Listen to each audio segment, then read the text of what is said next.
Kisah Nabi Muhammad Sallallahu Alaihi Wasallam, peristiwa Isra Mi'raj yang menakjubkan. Peristiwa Isra Mi'raj disebutkan dalam Al-Quran, Surat Al-Isra ayat 1, Surat An-Najm ayat 13 hingga 17, juga di beberapa hadis. Arti kata Isra adalah perjalanan Nabi Muhammad Sallallahu Alaihi Wasallam dari Masjidil Haram ke Masjidil Aqsa.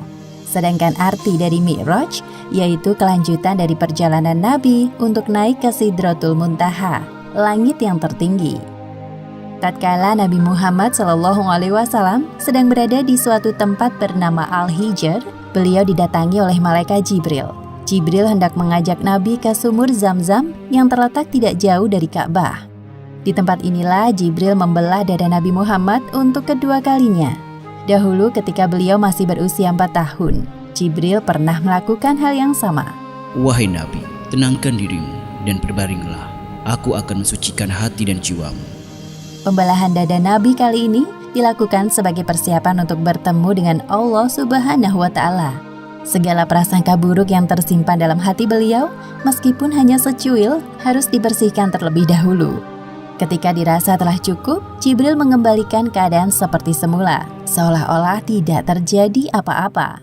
Ketika Nabi membuka mata, beliau melihat ada seekor hewan menyerupai kuda, lengkap dengan pelana dan tali kekangnya. Hewan bernama buruk tersebut terakhir ditunggangi Nabi Isa sekitar 500 tahun yang lalu. Kecepatan buruk sejauh kedua mata memandang. Wahai buruk, sebaik-baik orang yang menunggangimu adalah Muhammad. Engkau sungguh beruntung kali ini. Nabi Muhammad duduk di punggung buruk, melewati Masjidil Haram menuju Masjidil Aqsa di Palestina. Jibril mengajak Nabi untuk sejenak melupakan kota Mekah yang penuh masalah. Perjalanan pada malam hari inilah yang disebut peristiwa Isra. Sebagaimana yang disebutkan dalam Al-Quran, Surat Al-Isra ayat 1. Maha suci Allah yang telah memperjalankan hambanya pada suatu malam dari Masjidil Haram ke Masjidil Aqsa, yang telah kami berkahi sekelilingnya agar kami perlihatkan kepadanya sebagian tanda-tanda kebesaran kami. Sesungguhnya Dia Maha mendengar lagi Maha mengetahui. Buruk melesat dengan kecepatan tinggi. Sesampainya di Masjidil Aqsa, Nabi menambatkan buruk di sebuah besi dan berjalan memasuki masjid. Lalu beliau sholat 2 rakaat. Selepas sholat, malaikat Jibril membawa 2 buah minuman ke hadapan Nabi Muhammad. Gelas pertama berisi khamr dan satunya berisi susu. Wahai Muhammad, pilihlah salah satu di antara 2 minuman ini. Ternyata Nabi Muhammad mengambil gelas yang berisi susu. Wahai Muhammad, engkau telah memilih sesuai fitrah. Setelah itu, malaikat Jibril mengajak Nabi Muhammad naik ke langit.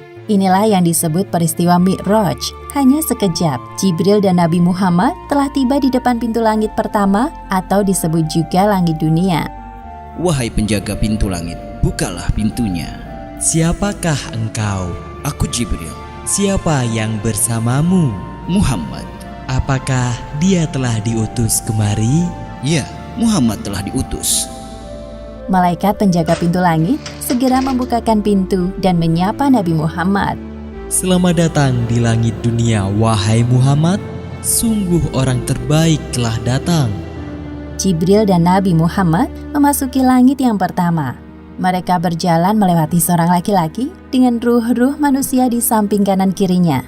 Ketika melihat ke arah kanan, laki-laki itu tertawa. Sedangkan ketika laki-laki itu melihat ke arah kiri, beliau tampak sedih. Siapakah laki-laki itu, wahai Jibril? Dia adalah Adam, manusia sekaligus nabi pertama di bumi. Ucapkan salam kepadanya.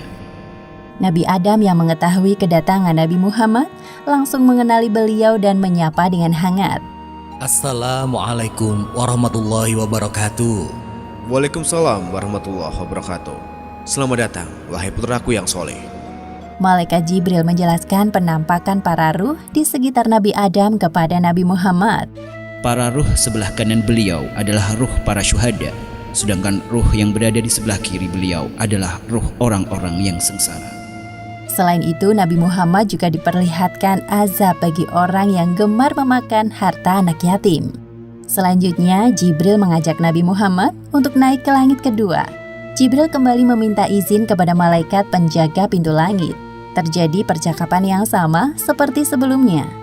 Sungguh tamu terbaik telah datang. Di langit kedua ini, Nabi Muhammad bertemu dengan Nabi Yahya dan Nabi Isa. Jibril mengingatkan Nabi Muhammad untuk menyapa keduanya. Assalamualaikum warahmatullahi wabarakatuh. Waalaikumsalam warahmatullahi wabarakatuh. Selamat datang wahai Nabi Muhammad yang saleh. Semoga kebaikan selalu tercurahkan kepadamu. Kemudian Jibril mengajak Nabi Muhammad untuk naik ke langit ketiga.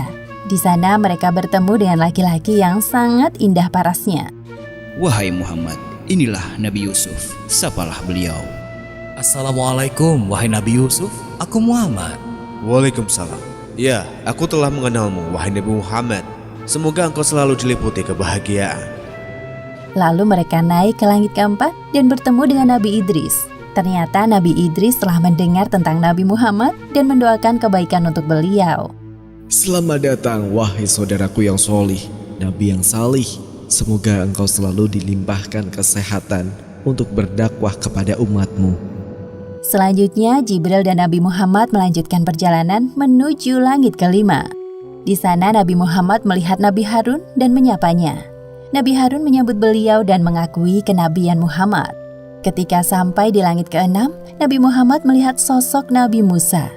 Nabi Musa membalas salam dan mengakui kenabian beliau. Namun tiba-tiba Nabi Musa menangis. Jibril yang penasaran bertanya kepadanya. Wahai Musa, mengapa engkau menangis? Aku menangis karena ternyata ada nabi yang diutus setelahku, tapi umatnya lebih banyak yang masuk surga dibandingkan umatku. Setelah berpamitan dengan Nabi Musa, Jibril mengajak Nabi Muhammad untuk naik ke langit ketujuh. Di sana mereka bertemu dengan Nabi Ibrahim. Ya Rasulullah, ini adalah Nabi Ibrahim, bapak para nabi. Selamat datang wahai cucuku yang saleh. Senang sekali berjumpa denganmu. Wahai Muhammad, sampaikan kepada umatmu salam dariku. Katakan kepada mereka bahwa surga itu nyata. Tanahnya subur, ada beraneka ragam tanaman tersedia untuk memanjakan mata dan lidah mereka. Semua hal yang mereka inginkan tersedia di surga. Di langit ketujuh inilah Nabi Muhammad diperlihatkan surga. Beliau masuk ke dalamnya dan tidak berhenti untuk bertasbih memuji kebesaran Allah Subhanahu wa Ta'ala. Subhanallah, Maha Suci Allah. Seusai berkeliling surga, tibalah saatnya bagi Nabi Muhammad untuk naik ke Sidratul Muntaha. Pada momentum ini, Jibril menampakkan wujud aslinya sebagai malaikat. Wahai Rasulullah, sebentar lagi engkau akan bertemu dengan Sang Penciptamu. Namun, aku tidak bisa mengantarmu. Sebagaimana yang disebutkan dalam Al-Quran surat An-Najm ayat 13 hingga 18. Dan sesungguhnya Muhammad telah melihat Jibril itu dalam rupanya yang asli pada waktu yang lain, yaitu di Sidratil Muntaha. Di dekatnya ada surga tempat tinggal. Muhammad melihat Jibril ketika Sidratil Muntaha diliputi oleh sesuatu yang meliputinya. Penglihatannya, Muhammad tidak berpaling dari yang dilihatnya itu dan tidak pula melampauinya. Sesungguhnya dia telah melihat sebagian tanda-tanda kekuasaan Tuhannya yang paling besar. Tiba-tiba Nabi Muhammad dinaikkan lagi menuju Allah Subhanahu wa Ta'ala. Tubuhnya mendekat kepadanya dalam jarak yang tidak jauh. Namun Nabi Muhammad tidak dapat melihat Allah Subhanahu wa Ta'ala secara langsung. Beliau melihat Allah Subhanahu wa Ta'ala dengan hatinya. Pada saat itulah Allah Subhanahu wa Ta'ala mewajibkan hambanya untuk sholat 50 kali sehari semalam. Setelah Nabi Muhammad menerima tugas dari Allah Subhanahu wa Ta'ala, beliau turun. Di langit ke-6 Nabi Muhammad berjumpa dengan Nabi Musa. Mereka saling berbincang. Wahai Nabi Muhammad, apa yang Allah perintahkan kepadamu? Sesungguhnya Allah Subhanahu wa Ta'ala mewajibkan kepada umatku untuk sholat 50 kali sholat sehari semalam. Kembalilah wahai Muhammad, mintalah keringanan kepada Allah. Aku yakin umatmu akan keberatan dengan hal ini. Nabi Muhammad mulai berpikir dan meminta pendapat Jibril. Sedangkan Jibril menyetujui apapun keputusan Nabi. Akhirnya Nabi Muhammad kembali naik untuk menghadap Allah. Nabi Muhammad meminta keringanan untuk umatnya. Maka Allah Subhanahu wa Ta'ala meringankannya 10 waktu sholat. Kemudian Nabi Muhammad kembali ke langit ke-6 dan bertemu dengan Nabi Musa. Mendengar jawaban dari Nabi Muhammad, Nabi Musa menyuruh beliau untuk meminta keringanan lagi. Kembalilah kepada Robmu. Aku sangat yakin umatmu tidak akan sanggup melakukannya. Nabi Muhammad kembali menghadap Allah Subhanahu wa Ta'ala. Lalu Allah Subhanahu wa Ta'ala meringankan menjadi 5 kali waktu sholat. Nabi turun lagi ke langit ke-6. Di sana Nabi Musa telah menunggu Nabi Muhammad. Nabi Musa kembali menyarankan beliau untuk kembali meminta keringanan kepada Allah Subhanahu wa Ta'ala. Wahai Nabi Musa, aku telah malu kepada Robku. Aku rela dengan keputusan ini. Kemudian Nabi Muhammad berpamitan dengan Nabi Musa dan meneruskan perjalanan. Ketika itu terdengar suara dari langit. Wahai Muhammad, engkau telah menyetujui farduku dan aku telah memberikan keringanan untuk para hambaku. Perintah sholat 5 waktu nilai pahalanya sama seperti 50 waktu dalam sehari semalam. Allah Subhanahu wa Ta'ala sangat menyukai ibadah sholat karena membuat umatnya terus ingat kepadanya. Serangkaian perjalanan Isra Mi'raj Nabi Muhammad akhirnya usai. Setibanya di Masjidil Aqsa, Malaikat Jibril menghadirkan para ruh nabi-nabi terdahulu untuk menjadi makmum sholat Nabi Muhammad. Setelah itu, Nabi Muhammad naik ke punggung buruk untuk kembali ke Mekah dan tiba di sana sebelum pagi hari. Demikianlah akhir kisah peristiwa Isra Mi'raj yang menakjubkan. Hikmah yang dapat kita ambil dari kisah ini diantaranya: pertama, peristiwa Isra Mi'raj merupakan sebuah penghormatan dan penghibur bagi Nabi Muhammad setelah ditimpa ujian yang bertubi-tubi, seperti ditinggalnya Abu Thalib, Khadijah, penyerangan penduduk Taif. Namun beliau berhasil melewati semua itu dengan sabar dan tawakal. Kedua, hendaknya kita bergegas melaksanakan sholat ketika telah masuk waktu, karena Nabi Muhammad telah meminta keringanan kepada Allah Subhanahu wa Ta'ala untuk sholat hanya 5 kali sehari semalam. Wallahu a'lam bishawab.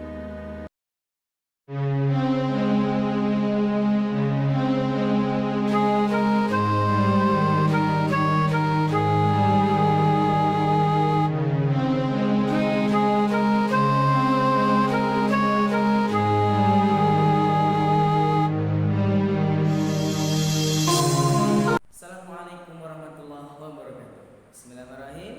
Bagaimana kabarnya Ananda? Semoga baik-baik saja dan diberikan ilmu yang manfaat dunia akhirat.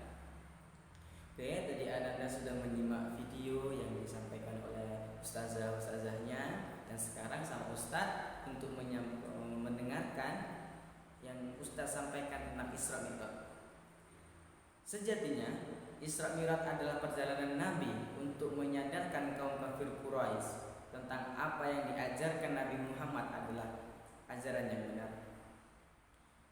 Namun tanggapan kaum kafir Quraisy sendiri, kami tidak percaya dengan apa yang Muhammad katakan kepada kami, karena jarak antara Masjidil Haram dan Masjidil Aqsa tidaklah cukup dengan 1 malam saja.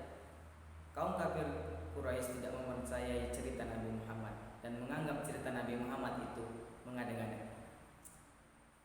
Lalu peristiwa Isra Mi'raj ada diriwayatkan perjalanan Nabi dari Mekah ke Masjidil Aqsa di Palestina, lalu langsung naik ke langit ke-7 dan Sidratul Muntaha.